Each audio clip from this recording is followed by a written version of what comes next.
사업하는 분은 사업하는 분들대로 자 넘겨주세요. 나름대로의 굉장히 무거운 짐을 지고 삽니다. 어쩌면 이 한편의 한 장의 이 그림이 오늘 우리의 삶의 모습을 대변하고 있는 거 아닌가. 정말 저렇게 무거운 짐들이 우리를 짓눌리고 있고 무거운 짐들이 우리를 정말 억압시키고 있는 이런 모습. 이 무거운 짐들을 좀 벗어버리고 싶은데 그러나 이 짐을 시간이 지나면 지날수록 오히려 더 무거운 짐으로 바꿔져가는 것을 보게 됩니다. 하루는 새 한 마리가 하나님께 물었습니다. 왜 저에게는 무거운 날개를 2개씩이나 양옆에 달아 놓으셨습니까? 그러자 하나님은 이렇게 대답하셨습니다. 내가 날 수 있는 것은 그 무거운 날개 때문이란다. 어디 새뿐이겠습니까? 만물의 영장이라고 하는 사람도 마찬가지일 것입니다. 하늘을 날기를 원하면서도 무거운 날개를 싫어할 것입니다. 무거운 짐을 싫어할 것입니다. 그러나 때로는 그 무거운 짐이 오히려 하나님 앞에 가까이 나갈 수 있는 통로가 되고 있다는 거죠. 그래서 잘하신 것처럼 우리 주님께서 우리에게 뭐라고 말씀합니까? 수고하고 무거운 짐지자들아 다 내게로 오라. 내가 너희를 쉬게 하리라. 우리가 이 인생에 여러 가지 무거운 짐을 지고 있는데 이 짐을 하나님은 우리에게 와서 하나님 앞에 와서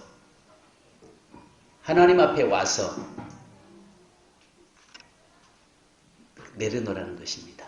그 내려놓으라고 말씀하시는데요. 여러분 영상 하나 좀 잠깐 여러분에게 좀 보여드리려고 합니다. 오늘은 제가 설교하는 것보다 영상이 오히려 어쩌면은 저와 여러분에게 더 메시지를 감동이 될 수도 있겠다 생각이 듭니다.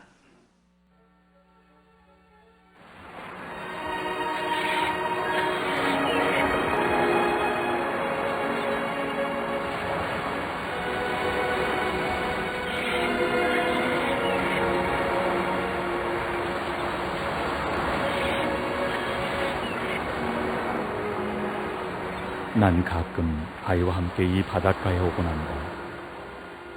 그리고 이 빛나는 모래사장을 따라 걷기를 좋아한다. 아이도 나와 함께 걷는 것이 무척이나 즐거운 모양이다. 이곳에 오면 늘 오래전 그날이 떠오른다. 오늘처럼 눈부신 해가 넘실거리는 수평선 위에 드리워져 있던 바로 그날. 넓은 바닷가 한켠에 부서진 배 한 척 같은 사람. 그게 바로 내 모습이었다. 내 눈은 그 어느 곳에도 머물지 못하고 허공을 맴돌 뿐. 나는 그렇게 아름다운 풍경 속에 전혀 어울리지 않는 모습 그대로였다. 때때로 사람들의 얘기가 들려왔다. 어떤 사람들은 붉게 물든 하늘을 가리키며 희망을 노래했다. 나는 속으로 코웃음을 쳤다. 희망? 그런 것은 없어. 저 빛나는 태양이 내게는 없어. 짜고 따가운 눈물이 콧잔등과 술병을 타고 흘렀다. 그날도 그렇게 잠이 들었다. 내일에 대한 아무런 희망도 없이.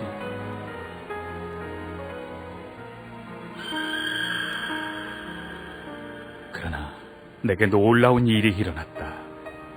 깊은 잠에 빠진 나는 그분을 만난 것이다. 하늘을 가로질러 빛이 닿은 그 바닷가 모래 위에 2 사람의 발자국이 보였다. 하나는 나의 것이 분명했고 다른 하나는 틀림없는 그분의 것이었다. 바라만 보아도 힘이 되는 발자국. 마지막 발자국이 멈춘 곳에서 나는 뒤를 돌아보았다. 이럴 수가. 모래 위에는 한 쌍의 발자국만이 남아있는 것이 아닌가. 나는 혼자라는 외로움과 견딜 수 없는 두려움에 떨며 그렇게 울기 시작했다. 그때 뒤에 나를 부러워하던 사람은 죽일 듯 달려들었다. 그리고 울고 있는 가족들. 형편없이 초라해진 내 자신의 모습을 발견하게 되었다. 순간 나는 옆에 그분이 계시지 않았다는 생각에 원망하며 소리를 질렀다. 주님, 당신은 저와 함께 하신다고 약속하시고 왜 나와 함께 하시지 않으셨습니까? 왜 저를 떠나가셨어요? 나는 이 세상의 모든 절망을 짊어진 듯했다. 그러나 그때 부드러운 그분의 음성이 들려왔다. 나의 귀하고 소중한 아이야, 나는 너를 사랑하였고 조금도 너를 떠나지 않았다. 너의 시련의 때, 고통의 때에도 내가 한 사람의 발자국밖에 볼 수 없었던 것은 내가 너무 힘들어했기 때문에, 내가 너를 등에 업고 걸었기 때문이다.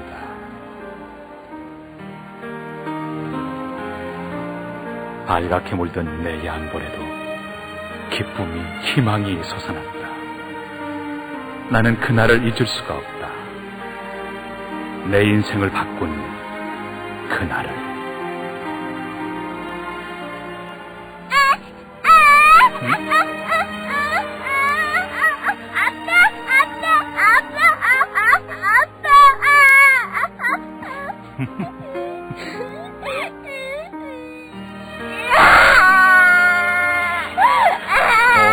많이 아프니? 아파했잖아. 괜찮아. 자, 업혀라. 옳지, 옳지, 우리 착한 아이. 자, 아빠하고 가니까 좋지?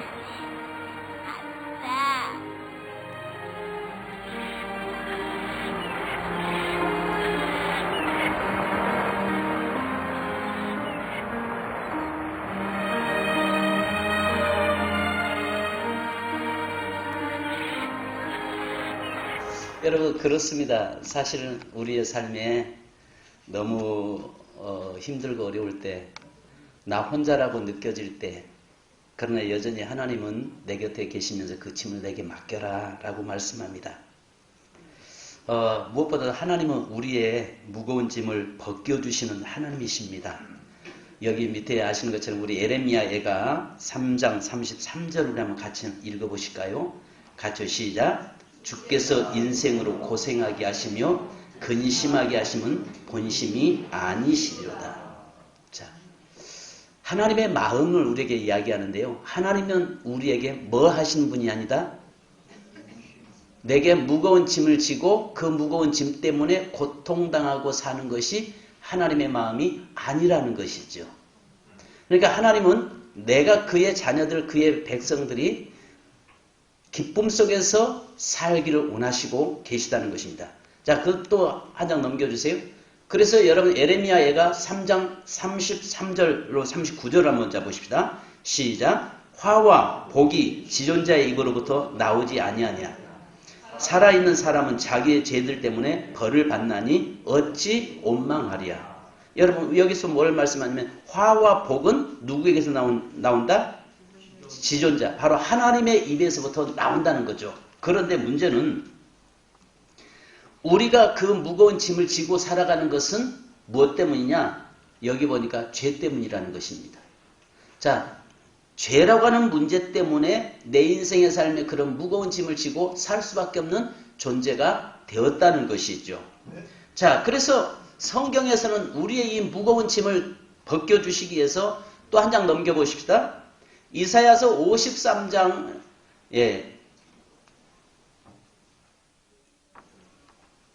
자, 이사야서 53장 6절 같이 읽어봅시다. 시작. 우리는 다 양 같아서 그릇 행하여 각기 제 길로 갔거늘 여호와께서 우리의 모든 죄악을 그에게 담당시키셨도다. 자, 예레미야 애가 3장 39절에 말씀드린 것처럼 살아있는 사람은 자기 죄들 때문에 무거운 짐을 지고 사는데 그 무거운 짐을 하나님은 그의 아들 예수 그리스도에게 그 짐을 전가시켜버렸다는 것입니다. 그래서 예수 그리스도의 그 짐을 맡겨서 우리의 무거운 짐을 대신 담당하겠다는 거죠. 가볍게 했다는 것입니다. 그래서 예수님이 뭐라고 말씀합니까? 수고하고 무거운 짐자들아 다 내게로 오라. 내가 너희를 쉬게 하겠다. 그러니까 무거운 짐을 지고 사는 것은 무엇 때문이냐면 죄라고 하는 문제 때문에 우리가 그 무거운 짐을 지고 사는데 하나님께서 그 무거운 짐을 우리에게 있는 짐을 뺏어다가 누구에게 전가시켰냐면 예수 그리스도에게 전가시켰다라고 말합니다. 자, 그래서 시편 68편 18절에 다 넘겨주세요. 자, 시편 68편 19절 55편 22절 먼저 보십시다. 시작. 내 짐을 자, 시편 같이 시작. 내 짐을 여호와께 맡기라. 그가 너를 붙드시고 의인의 유동함을 영원히 허락지 아니하시리로다. 자, 이 말씀 뭐냐면 네 무거운 짐을 누구에게 맡기라는 거죠? 하나님께 맡기라는 거죠. 네 무거운 그 인생의 무거운 짐, 네가 스스로 해결할 수 없는 그런 문제들. 그러면 아시는 것처럼 자녀 내 문제로 안 되잖아요. 질병 문제, 건강 문제 내 마음대로 안 되잖아요. 그렇게 저하고 절친했던 신학교 동기였던 목사님이 뭐 지난번에 다니엘 기도회를 통해서 이 기도 요청이 나왔던 그분이 어제 천국 갔어요. 그래서 저는 오늘 끝나고 나서 또 서천에 장례식장을 또 가서 한번 날새야 할 것 같습니다. 인생이라고 하는 문제는 뭐 젊든 나이가 먹었든 그리고 지난주에는 95세를 사시다가 하나님 앞에 부름받아 가신 분의 장례식을 다녀왔어요. 거기서는 하하 호호 웃고 왔어요. 근데 오늘 저녁에 가는 거기는 저하고 신학교 동기니까 뭐 나이 뭐 저하고 별 차이도 없죠.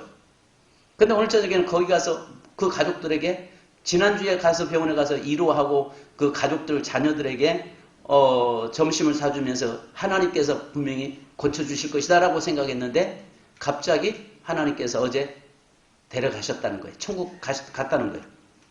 천국 간 건 참 감사한데 가족들에게 어떻게 위로를 하겠느냐. 그런데 우리의 문제는 이 땅에서 살아가고 있는 날 동안에 우리 인생에 있는 여러 가지 무거운 짐을 지고 살 수밖에 없다는 거죠. 그런데 그 무거운 짐을 뭐라고 말씀합니까? 여호와께 맡기라는 겁니다. 하나님께 맡기면 하나님께서 붙들어 주시는데 그 짐을 맡기는 자의 인생의 삶은 요동하지 않도록 붙들어 주시겠다는 것입니다. 그러면 한 가지 봐야 할 것은 이 땅에서의 삶도 있지만은 이 땅 이후의 삶이 또 있다는 것을 성경 분명하게 우리에게 말씀하세요. 그래서 이 땅의 연수가 70여 강남 80이라고 이야기하는데 잠깐 있다 가는 이 인생의 이 속에서 이 땅에 무거운 짐도 있겠지만 그러나 영원히 이 짐을 벗고 영원한 천국으로 우리가 가야 함을 말씀하고 있는 것입니다. 자, 그러면 시편 68편 19절 넘겨서요. 자, 시작. 날마다 우리 짐을 지시는 주 곧 우리의 구원이신 하나님을 찬송할지라. 날마다 우리의 짐을 져주시는 그 하나님을 찬송해라. 그러니까 중요한 건 내 인생의 그 무거운 짐을 혼자 지려고 하지 말라는 겁니다. 그 짐을 하나님께 맡기라는 겁니다. 하나님께 맡기면 하나님이 그 짐을 대신 져주시겠다는 겁니다. 그리고 우리의 인생의 삶을 요동하지 않도록 하나님께서 붙잡아 주시겠다고 말씀하고 있는 것입니다. 자, 그 다음에 시편 81편 6절 한번 더 보십시다. 시작.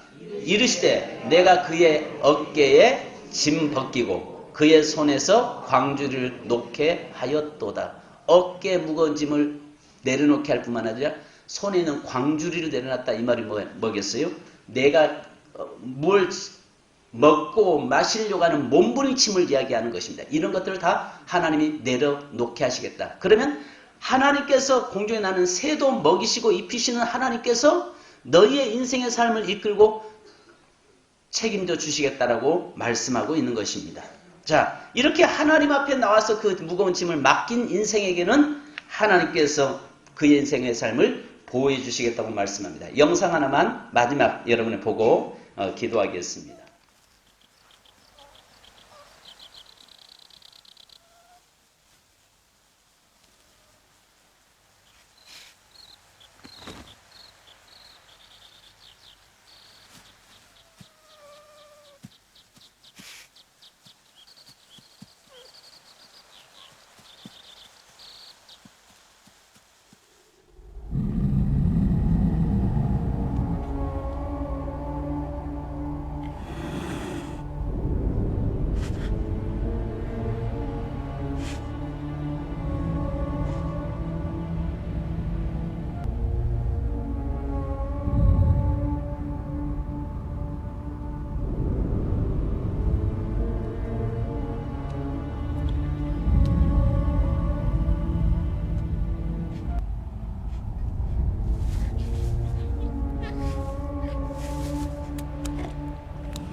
하나님은 너를 지키시는 자 너의 우편에 그늘 되시니 낮에 해와 밤의 달도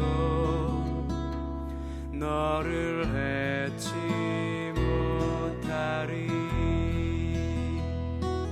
하나님은 너를 지키시는 자 너의 환난을 성도 여러분, 주께서 인생으로 고생하게 하시며 근심하게 하심은 본심이 아니시리로다.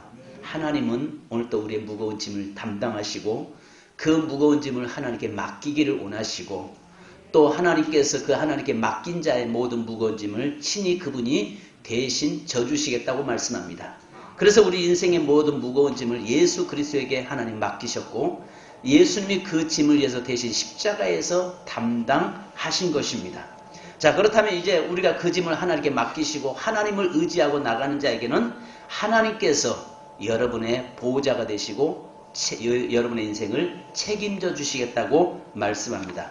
아까 우리 영상을 잠깐 보았습니다만 그 위기에서, 삶의 위기에서 그 어미 곰의 그 보호함이 있는 것처럼 내 인생의 삶의 위기 때마다 하나님께서 우리를 지키시고 보호해 주신 줄로 믿습니다. 오늘 초청받아 오신 여러분들 잘 오셨습니다. 여러분의 인생 무거운 짐 예수 그리스도에게 내놓으시기 바랍니다. 그리고 그 주님께 맡길 때에 우리 주님이 여러분의 모든 짐을 여러분의 인생을 책임져 주신 줄 믿습니다. 기도하겠습니다.